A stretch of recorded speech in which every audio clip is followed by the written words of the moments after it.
আসসালামু আলাইকুম রহমতুল্লাহ। ইসলাম প্রিয় ভাই ও বোনেরা, আজকে সংক্ষেপে আমরা আলোচনা করব ইনশাআল্লাহ কুফর এবং তার পরিণতি সম্পর্কে। আমরা কুফর কাকে বলে? কুফরের আবিধানিক অর্থ হলো আচ্ছাদন করা অথবা কে গোপন করা, এটা হলো শাব্দিক অর্থ। আর শরীয়তের পরিভাষায় ঈমানের বিপরীত বিষয়কে, যা আল্লাহ এবং তার রাসূলের প্রতি বিশ্বাস স্থাপনে কি দে বাধা দে, তাকে কুফর বলে। তাহলে আমরা একটু আবার বলি, শরীয়তের পরিভাষায় ঈমানের বিপরীত বিষয়কে যা আল্লাহ এবং তার রাসূলের প্রতি বিশ্বাস স্থাপনে কি দে বাধা দে, তাকে বলা হয় কুফর। এই কুফর দুই প্রকার, একটা হলো বড় কুফর আর একটা হলো ছোট কুফর। বড় কুফর কাকে বলে? বড় কুফর যা মানুষকে ইসলাম থেকে বের করে দেয়। ইসলাম থেকে কি করে দেয়? বের করে দেয়। অর্থাৎ সে মুসলমান আর থাকে না এবং সমস্ত আমলকে নষ্ট করে দেয় তার, এবং কি চিরস্থায়ী জাহান্নাম ভোগ করতে হবে। তাহলে আমরা বড় কুফরের কি পরিণতি হলো কি, সে চিরকাল জাহান্নামে থাকবে। আর একটা তার এই বড় কুফর যদি করে, কোনো ব্যক্তি যদি বড় কুফরই করে, এই বড় কুফরি করার কারণে তার পূর্বের যত আমল আছে, নেক আমলের আমল কি হয়ে যাবে? নষ্ট হয়ে যাবে। আর ছোট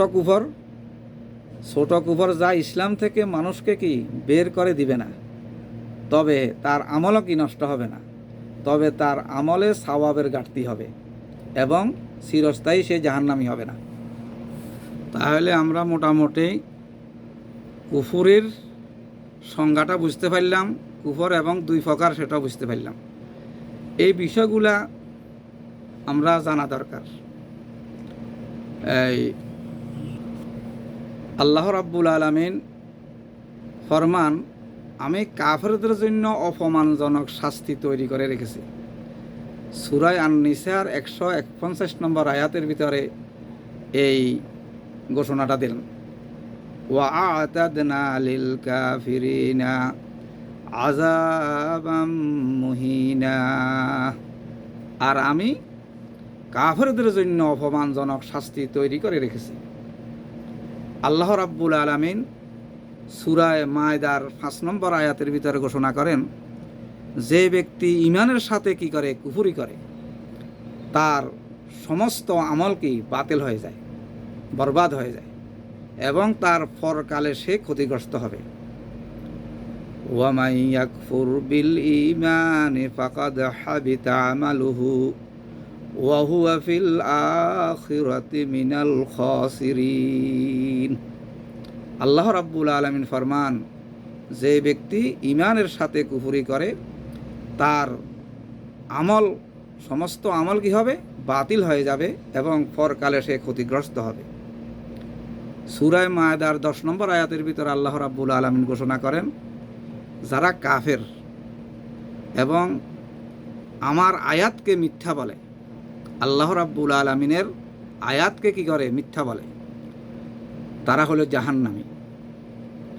ওয়াল্লাযীনা কাফারু ওয়া কাযযাবু বিআয়াতিনা উলাইকা আসহাবুল জাহিম। মহান রাব্বুল আলামিন ফরমান, যারা কাফের এবং আমার আয়াতকে মিথ্যা বলে তারা জাহান্নামী। তাহলে এই জন্য কোরআন, আমি বিভিন্ন পর্বে আলোচনা করেছিলাম কোরআন সম্পর্কে।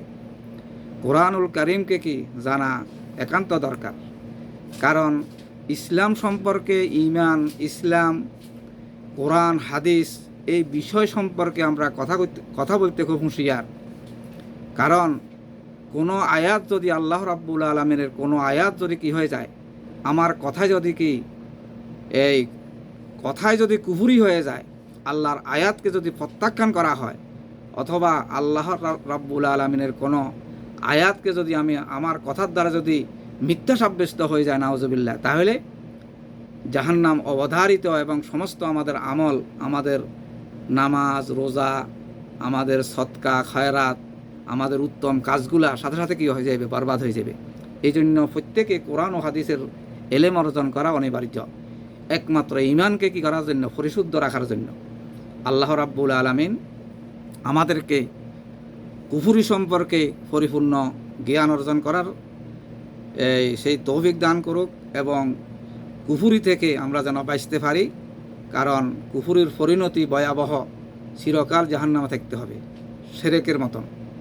এই জন্য আমরা শিরক সম্পর্কে, কুফুরি সম্পর্কে, এই বিষয়গুলো আমরা সম্পর্কে কী করতে হবে, জানতে হবে। শিরক আর কুফুরির ভিতরে কি পার্থক্য শুধু এটাই যে আপনার আল্লাহর সাথে অন্যকেও কি সম্পৃক্ত করা। আর কুফুরি মানে, আমি তো আগে বলেছিলাম, কুফুরির আবিধানিক অর্থ হলো কি, যে সেটা হলো আচ্ছাদন এবং কি গোপন করা। আর শরীয়তের পরিভাষায় কুফুরি বলা হয় কাকে, ঈমানের বিপরীত বিষয়কে এবং আল্লাহ এবং তার রাসূলের প্রতি কি বিশ্বাস স্থাপনকে বাধা দেয়, এমন বিষয়কে কী বলে, কুফুরি বলে। তো এই বিষয়গুলো সম্পর্কে আমরা কি জ্ঞান অর্জন করা দরকার। আল্লাহ রাব্বুল আলামিন আমাদেরকে এই কুফুরি থেকে যেন আমরা বাঁচি থাকতে পারি, এবং ঈমানকে যেন কি, ঈমানের উপর যেন কি মজবুত ঈমানের অধিকারী হইতে পারি, সেই তৌফিক কামনা করে সংক্ষিপ্ত আজকে আলোচনা এখানে শেষ করলাম। ওয়া মা আলাইনা ইল্লাল বালাগ। আসসালামু আলাইকুম ওয়া রাহমাতুল্লাহি ওয়া বারাকাতুহু।